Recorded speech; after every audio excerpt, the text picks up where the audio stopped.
Hey everybody, it's Rob from Man Sewing, and a lot of you know that my precious little girl just turned 10 years old. And her big thing, actually starting back at 9 years old, she wanted to get her ears pierced. We went into our local jewelry shop. We even had the little marks on our earlobes, but she got nervous. So we decided we would wait till we're 10. But, so it's so clever. We get in there and she's been talking about it for weeks, right? She's super wound up. We get the marks on her ears and she just starts to weep. The poor little girl was so scared until the gun goes against the ear, the lady pulls the trigger, and the big smile comes across my daughter's face. It was fantastic. She was more scared of doing it and realized it actually didn't even hurt. So what do you do when your daughter gets her ears pierced? Of course, you make something fantastic for her, like a cool little earring holder, right? So today on Man Sewing, I want to show you some of the fun things you can do with frames, and I've got a bunch of ideas, but today we're going to focus on an earring holder, right? So one of the things I love to do also when I travel around is I love to hit junk stores or thrift stores and hunt for like old instruments and jewelry and stuff, but I also love to look for old photo frames. That's right, I actually have a grand total of $2 whole bucks invested in these wood frames, matching, pretty cool. So I can do one for my wife, one for my daughter, right? And look at the deal I got. At one point, these were $7 whole. I mean, talk about a score, right? So at any rate, any frame will really work with when you're doing this. I have already taken the glass out of this and loosened the back up to make my tutorial run hopefully a little smoother, right? But let's talk a little bit more about our fabric supplies. And again, you can do just about anything with this. The fabric you're going to use here, this is a Timeless Treasures, a fun flamingo print. And then the other thing we're going to use is what's called pet screen, right? So when you're dealing with your pet screen, this is a nylon mesh, and basically as it comes over the top, it is going to dilute the colors in the background. So choose colors that work very nicely together. And that's all you're going to really need to know. This part right here becomes our pattern. So I'm going to make sure that everything I have right here fits, and let me walk you through the steps of what I've done. Okay, so this is what I forgot to point out, is I have already pre-fused some fusible web to the back of my flamingo fabric, and that fusible web is just slightly larger so that I don't have to be too accurate, right? So here's what we're going to do. Move this out of our way. We're going to move this slightly out of our way. I'm going to peel the paper off of my fusible web. Place that carefully on the floor. And then I'm going to take this over here to my ironing station, and I'm going to line my fusible web up, and I can feel that with my fingers. And of course I could trim this down. And the reason I'm ironing this is so over time the fabric doesn't peel away and get caught up in those earrings themselves. So I'm going to give this a few extra seconds because I'm connecting it to a cardboard or a wood, like that.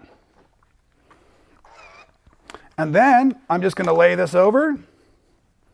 And then I'm literally just going to, not even using a ruler, just using the edge of my frame. Of course, I've got a bit of an obstacle, so we're just going to lift that out of the way.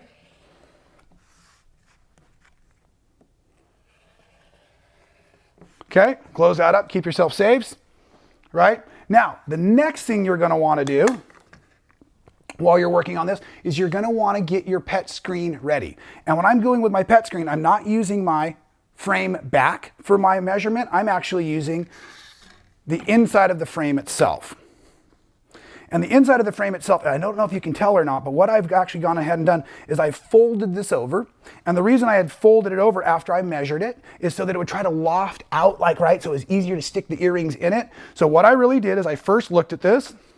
Let's start it with a big piece. And I thought, okay, check this out. I want to give myself, and I know this sounds bizarre, but I want to give myself about 3 squares extra on either side. So I'm going to grab myself my marker, and I'm looking at this here. Let's use a straighter edge. And I'm just going to come and mark that. And if you're sewing with pet screen, if you use the screen itself as your marker, so I'm cutting right along one of the straight lines there, it gives you a very clean edge. And with that clean edge, you don't have those little pokey parts that would come into your hand. So of course you're not going to be sticking your hand in the back of the frame, but if you're doing a beach bag or something like that, you'd want to keep that in mind. So that's one of the tricks to know when working with pet screen or vinyl mesh, whatever you would like to call it. Okay. And then I also want to see how long I need to make this. So I'm also going to do the same kind of cut.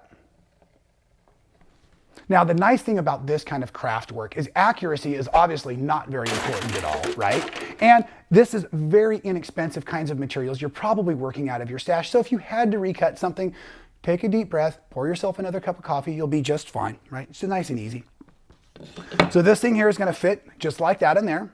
Now, one of the hardest things I found for myself was to get that small fold. So I'm trying to fold over about 3 or 4 rows. Think of it like your graph paper. All you quilters out there, can be kind of quilting. Think of like your graph paper for design. Now, like I said, this was the hardest part of the whole deal. And I found that I used the back end of my rotary cutter to kind of crease that. Oh, pardon me. Like that. And then we're going to do this side here. And I'm just double checking. Remember, the more it doesn't fit, the better you're going to like it, I think. We'll shake down. Now, one other thing I experienced, not all frames are created equal. So this particular frame, if I remember correctly, it does. Down in this area here, let me see if I can do that for you. Down in this area here, there's a groove where the frame back is going to need to slide up into. So with that, I want to make sure my mesh doesn't get caught in there. So I can kind of lay it in. And then I'm coming in here and I'm making sure I pinch that side. Making sure I pinch that side. Now, you probably can see that I have some of the mesh hanging out around the outside of it. If all goes well though, I've got the loft I need. So I've got that little bump that sticks out. And I want to go ahead and lock this down. So my frame is secured now. And then let's do a little demo. We're going to take one of our earrings, right?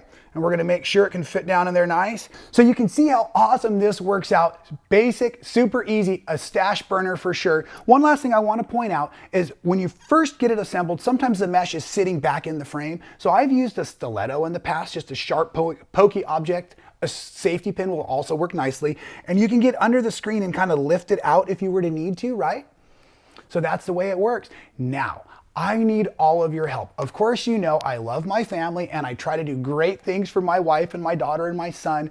And with this whole new earring craze my daughter is going through, I would love it if you will send me clever ideas for little girl earrings that I can hunt for while I'm out traveling all around. And while I'm on the road, I'm sure I'll be seeing you here at Man Sewing.